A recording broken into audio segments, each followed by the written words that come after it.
Hi, I'm Miriam Bak with the Global Composers Network, and I am delighted to be joined today by British composer Danny Mulhern.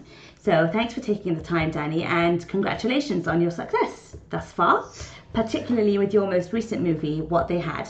Thanks, Miriam. It's good to be here. Thanks for having me. So I'm going to start off by asking you, how did you begin your journey into music in general, and how did you find your passion for composing for visual media? Well, my dad is from an Irish family. His father played the accordion, and he's in a male voice choir himself. So there was music there. But I suppose my passion really came from listening to the Beatles. There were another couple of kids at school who were listening to the Beatles a lot, and I was completely hooked at sort of an early age. And then later on, I've got an older brother who I was listening to his records, like 80s synth pop and indie bands and that sort of stuff. And I guess the cinema stuff, we used to go to cinema a lot as kids, showing my age a little bit because it was still when they had B movies. It was nice because it was my dad who would take us at the weekends, and without fail he'd always fall asleep, and which was sort of equally mortifying and hilarious to us.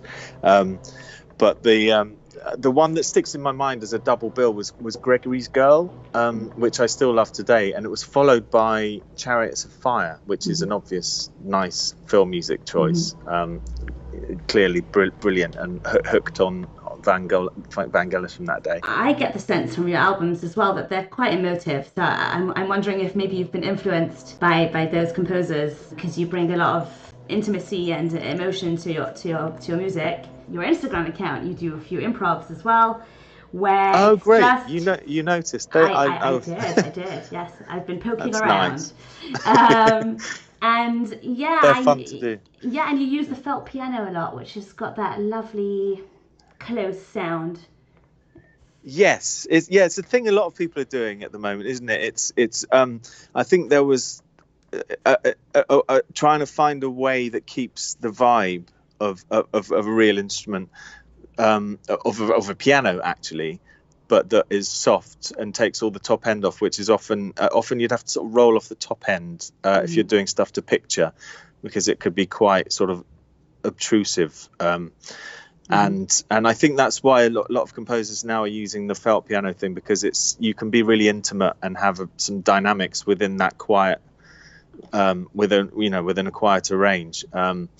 And without it sort of treading on things, especially for sort of intimate kind of vibes. Like, I mean, the film that I just did had was a family-based drama and needed to be quite intimate in it. And homespun was a good word the director used actually. And that's and I think emotive qualities are really important. I mean, I think we all need to feel that sort of emotional connection to our art, and the feel is really important for me. Of course. Well, since we've mentioned your albums, let me ask you this. What would you say is the difference between scoring and conceptualizing pieces for your albums away from any video? Good question. I guess apart from the obvious freedom from constraints that write, when you write to picture, I guess you have to be out of the way of dialogue and serve the narrative and stuff like that, which can be a good, that can be a good thing to work within those parameters.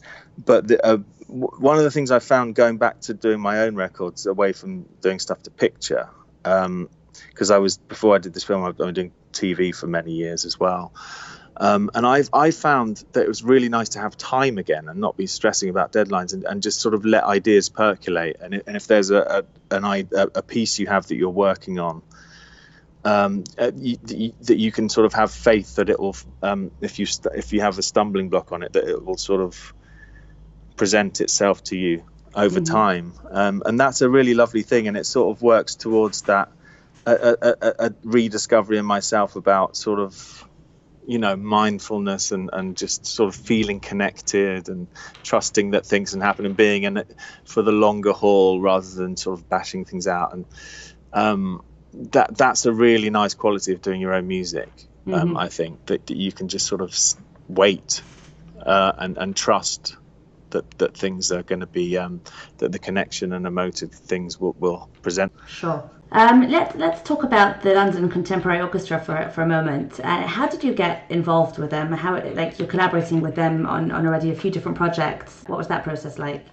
So that came about from wanting to use them for a film, a short film called the Dead Sea, which I scored about 3 years ago, and it was I really wanted to use them, and they'd agreed to do it, and I booked Angel Studios in London, which as you probably know isn't cheap. And but the music in the film, it turned out I didn't really need much music in it, but I'd had this studio booked with them, so I brought along to the sessions these sort of upright piano improv recordings I'd done.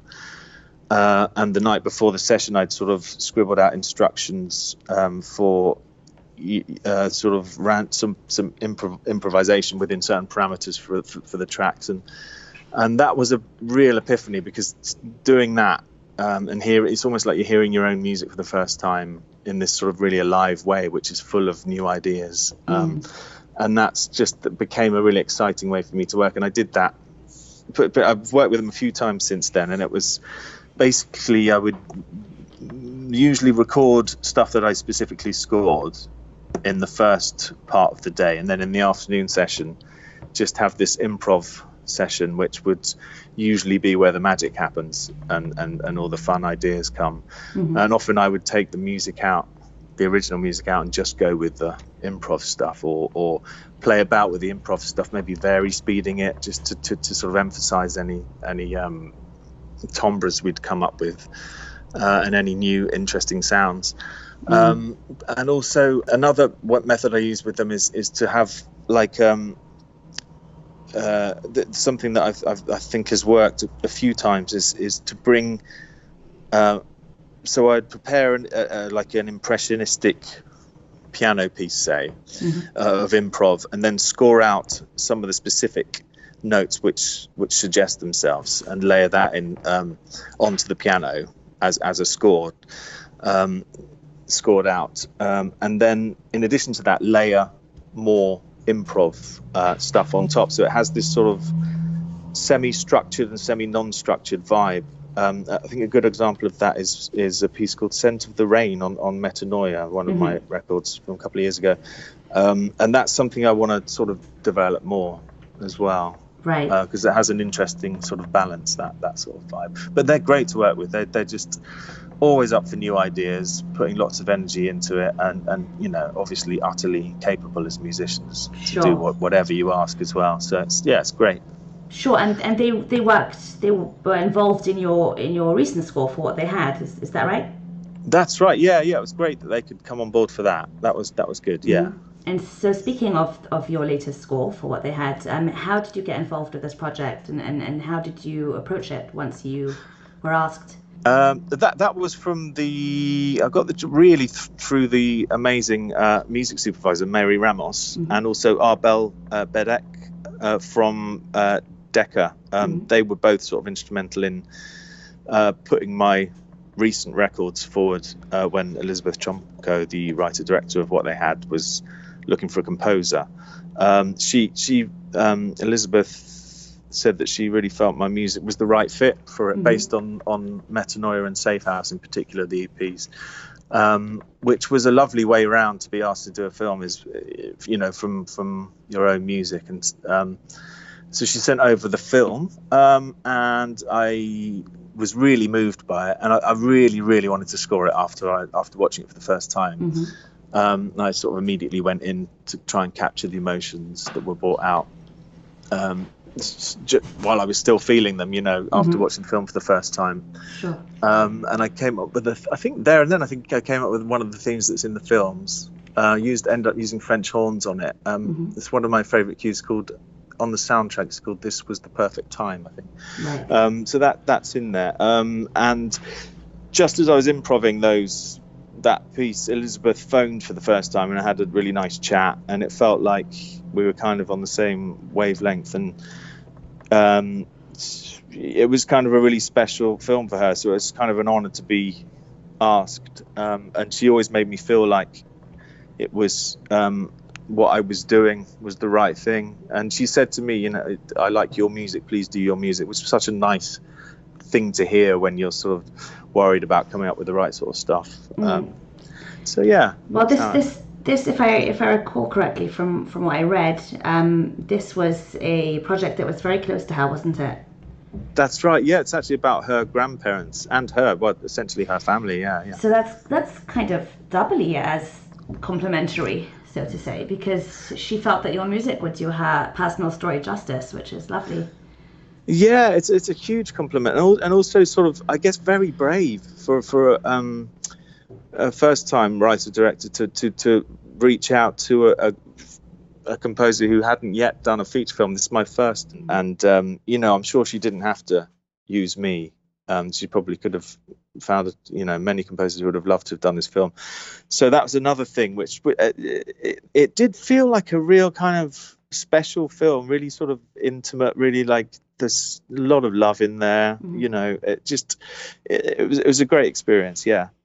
Fantastic. Yeah. So before we go, could you give one single piece of advice to an aspiring composer? What would you tell an aspiring composer? Good question. I'd say really be faithful to what you're doing yourself as an artist and develop that, and trust in that it will just get better and better. And also, I guess it'll be unique as well because it'll be just coming from you. I think rather than try and emulate, things that you think people might want, or that stuff is, I suppose, handy when you're starting out and it gives you a skill set. But always have an eye on what yourself as an artist, because it's quite easy to feel disconnected if you don't. I think it's nicer to be hired because someone likes you and likes your music and appreciates you as an artist. For sure. That sort of way of thinking. And it's getting a lot of attention now as well, which is probably makes it also all the more exciting. Yeah, super exciting. It's a brilliant cast, so I guess it was bound to get a bit of attention, but the reviews are really encouraging. It's not out till I think the 19th of October, so we'll find out how well it does. As the music is being released. Yeah, the soundtrack's on the same day, which is really nice. Nice. Okay, well that's fantastic. Thank you again for joining us. Thanks, Miriam. And I'm looking forward to following your future work. And thank you. And wishing you lots of success.